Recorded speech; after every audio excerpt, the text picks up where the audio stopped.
My God, I hate drugs. Laman ng balita noong isang linggo ang pagbibigay umano ng espesyal na pribilehiyo sa mga deleted inmate na nakakulong ngayon sa Armed Forces of the Philippines Custodial and Detention Center sa Camp Aguinaldo. Sila ang mga inmate na tumistigo laban kay Senadora Leila de Lima sa pagdinig ng Kamara. Kaugnay ng umano'y kalakala ng iligal na droga sa loob ng New Bilibid Prison o NBP. Sa isang memorandum na pirmado ng legal officer ng Bureau of Corrections o Bucor na si Attorney Alvin Herrera Lim, nakasaad na batay umano sa inspeksyon ng AFP, patuloy pa rin ang marangyang pamumuhay ng mga high-profile inmate na nakakagamit pa rin daw ng mga gadget, TV, air conditioning unit at cellphone. At nang pagpaliwanagin daw ang mga bantay na tauhan ng PNP at Bucor, sinabi nilang sinusunod lang nila ang utos ni Justice Secretary Vitaliano Aguirre. Sa panayam dito sa News to Go noong isang linggo, itinanggi ni Aguirre na iniutos niya ang pagpapasok ng mga kontrabando sa custodial center. Sa puntong ito, mga kausap natin live mula sa Senado, sa Pasay City, si Senadora Leila de Lima. Magandang umaga, Senador.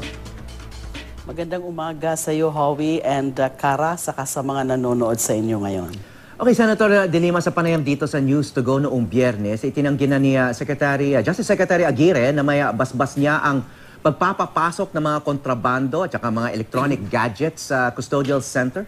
Isa po kayo sa unang nagsiwalat ng isyong ito. Ano po bang pinagbasehan nyo ng akusasyon nyo kay Justice Secretary Aguirre? May nakapagsabi nga ho tungkol sa akin dyan. At nakita naman natin yung mga linabas ng mga dokumento. Hindi naman ho nila tinatanggi yung mga dokumento na yon. Malinaw po na nakasaad, lalo na doon sa confidential memo ng Chief Legal Officer ng Bucor, kung ano ang pinag-usapan nung December 2 interagency meeting na hiningi ng AFP. Dahil nga yung AFP ay nalaman nila, meron silang sarili nilang investigasyon, at least based on that confidential memo, na meron nga daw itong mga pribilehyo na ito, yung mga special treatment na naman dahil nga merong mga kontrabando, kasama na yung mga cellphone na available o na binigay na pribilehyo dun sa mga high-profile inmates na katulad nila Colanco. So hindi naman po nila tinatanggi yung dokumento na yan. Okay. Na ganun nga, nung tinanong na nga daw po yung mga taga-Bucor at taga-SAF, bakit ganun, ay ang sinabi nila ay utos daw po ni Secretary Aguirre dahil nga daw in exchange dun sa pag-testigo sa akin nung mga yon. So, hindi naman ho natin inaasahan na i-admit yan ni Secretary Aguirre. Pero dapat kailangan ho nilang i-explain yung laman ng confidential memo na yon. Bakit ho ganun? Okay, sa madaling salita, Senador, itong dokumento na to, yun ang basis ninyo, itong lumabas yes, sa meeting. Yes, the document speaks. Okay. The document speaks for itself. Na ganun nga ang nakalagay. Okay. So, sabi nila, meron daw USEC ng DOJ, nabasa ko ata sa isang pahayagan na parang pinaparectify daw po yung laman ng confidential memo na yon. Bakit ho nila ipaparectify? Sinasabi ho ba nila na hindi totoo yung nakalagay sa confidential memo? Mismo po yung Bucor Director General de Los Santos ay inakyat ho yung dokumento na yon kay Secretary Aguirre.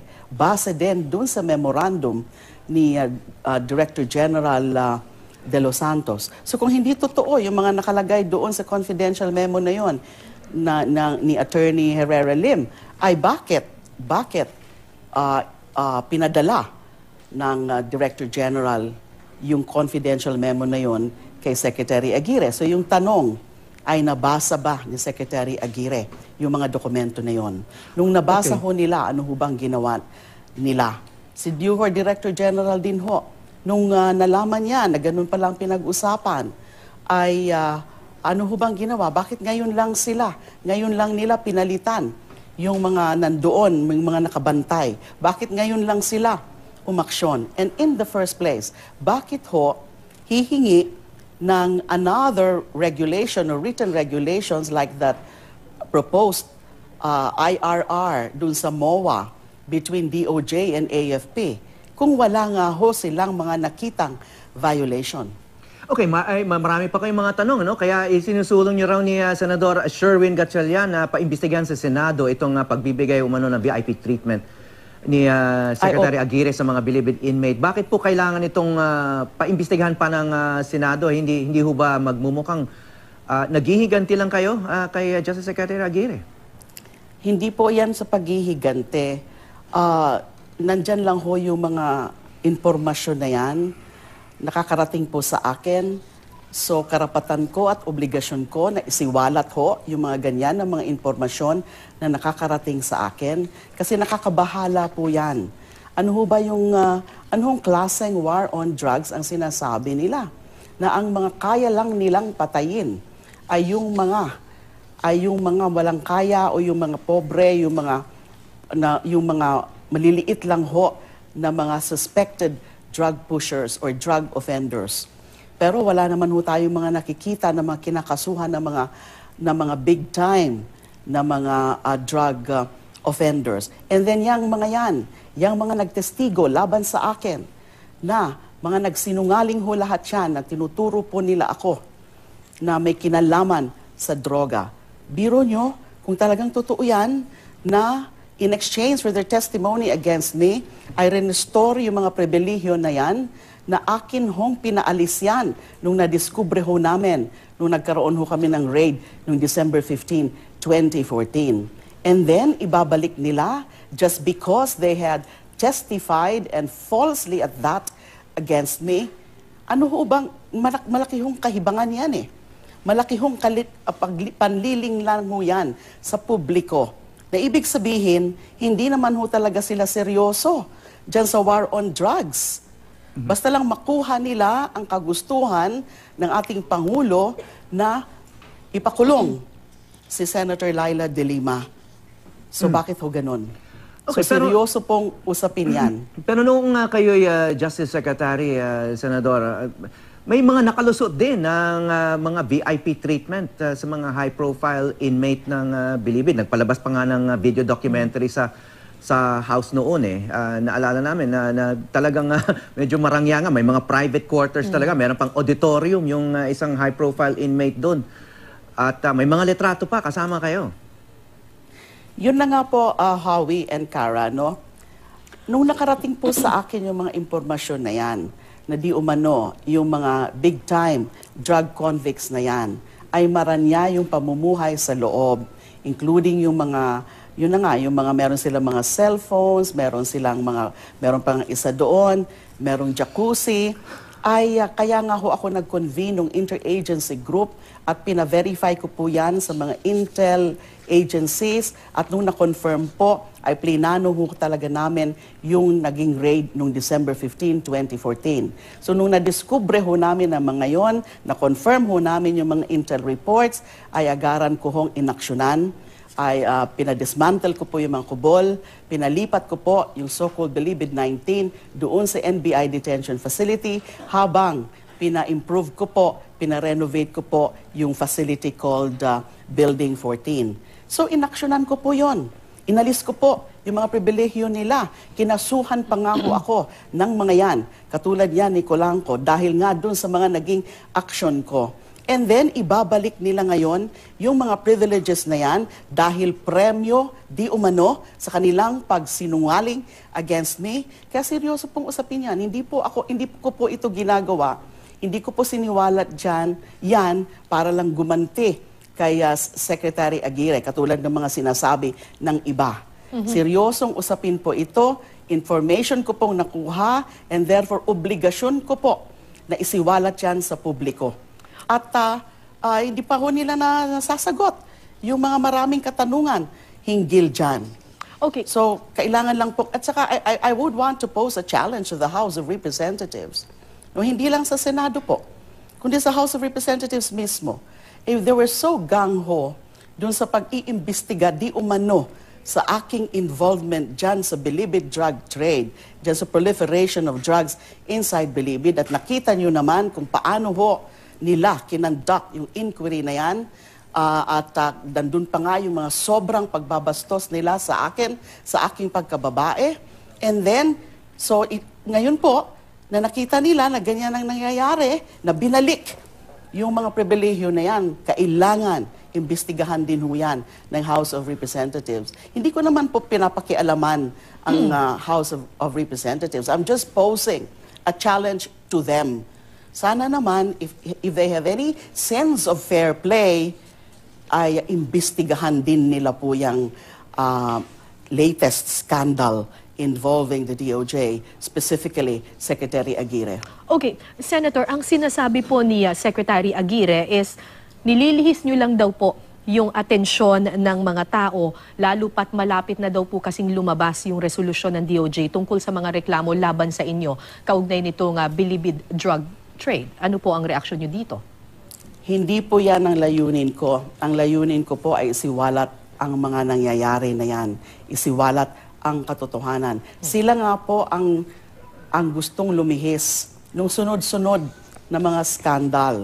Yung Jack Lam bribery scandal. Tapos yung itong Tokhang for ransom. Yung kidnap slay dun sa Koreano. And then itong pagbalik ng mga kontrabando na yan bilang premyo sa mga convicts na nag-testify against me. Sila ho ang may balak maglihis ng mga issues na yan, ng mga scandal na yan. Kaya nga ho, napabalita na ho at sila mismo ang nag-a-announce din yan. Kinonfirm nila yung informasyon na nakuha ko rin ho last week na malapit na daw ho nila na ipalabas yung resolution at yung hindi ho talagang tama at hindi makatarungan na gagawin nila ay yung ididiretso ang mga kaso sa regular courts instead na ipadaan sa Office of the Ombudsman. Bakit ho? Kasi yun ho ang utos ng Pangulo na dapat maaresto kaagad ako. Dahil mas madali ho siguro makakuha ng arrest warrant sa regular courts. Kasi kung dadaan pa sa Ombudsman, yung Ombudsman naman po would do its own independent fact-finding dyan sa mga aligasyon na yan. And will do its own preliminary investigation. At hindi nito basta-basta i-adapt ang mga findings ng DOJ. Pero sa regular courts, posible po na makakuha kaagad sila ng arrest warrant. Okay. So, para ho, panglihis, panlinglang sa taong bayan, dyan sa mga sunod-sunod na mga skandalo, dyan sa mga pangakong napapako, dahil gusto na naman nila na ang atensyon ay mapunta na naman po kay Senator De Lima. Okay, bukod po dito sa reklamo sa DOJ, meron pa rin pong nakabinbin na ethics complaint laban sa inyo. Diyan po mismo sa Senado dahil sa umano'y pagpapayo nyo kay Ronnie Dayan na huwag dumalo sa pagdinig ng Kamara. Kumpiyansa ba kayo napapabor sa inyo yung desisyon ng komite? Nakapag-file na po ako ng aking sagot dyan sa ethics complaints na yan. Nung deadline po last week, nag-file na po ako, nag-submit na po ako ng counter affidavit at linahad ko na po yung mga depensa ko, linahad ko na po yung panig ko dyan sa mga kaso na yan. Ang gusto ko po sanang maintindihan ng aking mga kasamahan, lalo na yung mga members ng Ethics Committee, na intindihin yung aking perspektibo, intindihin ang aking sitwasyon dyan sa mga ginagawa po sa akin, na dapat po maintindihan din po ng mga nasa ethics na yung sinasabing pag-impluensya ko o pag-utos ko kay Ronnie Dayan ay hindi po yun utos, hindi po yun impluensya, ay yun ay isa lamang pong advice dahil hiningi ho yung aking advice or opinion na kung dadalo siya. So wala po hindi po dapat ako parusahan dyan sa pagbigay ko ng advice kay Ronnie Dayan. Alright. Sinabi nyo na po dati na sa tingin nyo tinakot lamang si Ronnie Dayan na tumistigo laban sa inyo. Hindi lang po si Ronnie Dayan ang tinakot nila. Maski yung iba pa. Lahat sila. Lahat ng mga testify doon sa House Inquiry, sigurado po ako na mga karamihan sa kanila ay tinakot. Yung iba naman ay madaling mga nakumbinsi dahil may mga acts to grind po against sa akin ang mga yan. Yung mga members ng Believe It 19, yung iba tinakot, yung iba muntik pa nga mga mamatay, katulad ni J.B. Sebastian, ni Peter Co, at ni Vicente C. dun sa riot na yon. At yung iba ay bina-blackmail. So wala hong credible at tunay na ebidensya, wala hong credible at tunay na mga testigo yung mga hinarap po ng mga complainants na yan sa cases before the DOJ. Alright, palagi niyo pong sinasabi noon na personal at hindi dapat pinag-uusapan sa publiko ang naging relasyon ninyo kay Ronnie Dayan. Pero hindi po ba si Dayan ay empleyado ng gobyerno noon under your supervision? Kung taxpayers' money po yung nagpapasweldo sa kanya, yun po ang sinasabi ng mga tao, it makes it a public issue. Hindi naman po, dapat po yung pribadong buhay ay pribadong issue, pribadong buhay. Ang importante po ay hindi ko po inabuso yung aking posisyon, hindi ko po ginamit ang aking posisyon. Wala po akong, hindi po yan bulgar, ay hindi naman po yan na something na pinagmamalaki ko, at hindi po yan nakakaapekto sa paggawa ko ng trabaho ko po bilang DOJ Secretary. So pilit lang ho nilang pinapasok yung issue na yan para lang po siraan ako, para lalo po akong ma-demolish, lalo na po yung aking kredibilidad. Kasama po yan sa grand plan ng ating Pangulo na tuluyan na po ako na masira sa mata ng publiko. Dahil nga po dun sa mga ginagawa kong pagkontra sa kanya. Noon pa man, nung nasa CHR pa po ako, ito ho ay tunay na paghihigante sa akin ng ating Pangulo and through his enforcers na katulad po ni Secretary Aguirre. Okay, Senadora, dumako naman tayo kay Wally Sombero at sa issue ng suhulan sa Bureau of Immigration. Hiniling nyo sa Senate Blue Ribbon Committee na i-cite na for contempt si Wally Sombero. May responsibilidad ba si Secretary Aguirre kung bakit nakalabas ng bansa si Sombero, knowing that you were his predecessor? You know the rules about these kinds of things, no? Yun na nga po, dapat ma-explain din po yan ni Secretary Aguirre bakit nakalabas si Wally Sombero. Ang nakakaduda pa nga ho is bakit yung pangalan na linagay sa Immigration Lookout Bulletin Order na linabas ng kanyang opisina ay hindi naman yung kompleto. Ang ginamit lang ay yung nickname, Wally Sombero. So hindi, and then yung sa BI naman, sa tingin ko po, kasama po yan sa script. Sinadya po yan na napaalis. Kaya marami din ho silang dapat i-explain dyan sa usapin na yan. Pero umaasa po tayo na this time around, sa pag-resume po uli ng public hearings dyan ng Blue Ribbon Committee this coming Thursday, ay makarating na po si Mr. Wally Sombero dahil marami po siyang pwedeng isiwalat based on his affidavit na sinabit na niya na po before the Ombudsman. At marami ho talagang katanungan.